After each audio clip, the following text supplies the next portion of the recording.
तो मैं मधु तिवारी बहुत ही सुंदर समधी के गारी लेके उपस्थित हुई हूँ। तो चलिए आप लोग को हम गारी सुनाते हैं। आप लोग कृपया मेरा गाना पूरा सुनिएगा। गोले नार नार टिकुला पर आँख चन्हराए, गोले नार नार टिकुला पर आँख चन्हराए। समधी बहु मऊगी छिनार रे छिनार, समधी बहु मऊगी छिनार रे छिनार। गोले नार नार टिकुला पर आँख चन्हराए, गोले नार नार टिकुला पर आँख चन्हराए।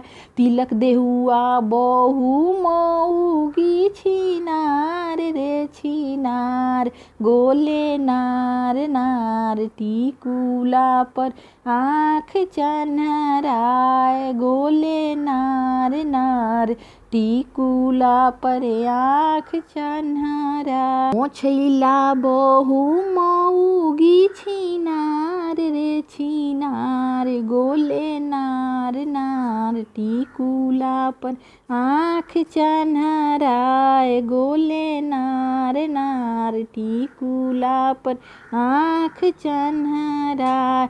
धोती वाला मऊगी छिनार रे छिनार, फुल पैंट वाला सालक मऊगी छिनार रे छिनार, गोले नार नार टिकुला पर आँख चन्हराए, गोले नार नार टिकुला पर आँख चन्हराए। कोट वाला के मऊगी छिनार रे छिनार, गोले नार नार टिकुला पर आँख चन्हराए, गोले नार नार टिकुला पर आँख चन्हराए।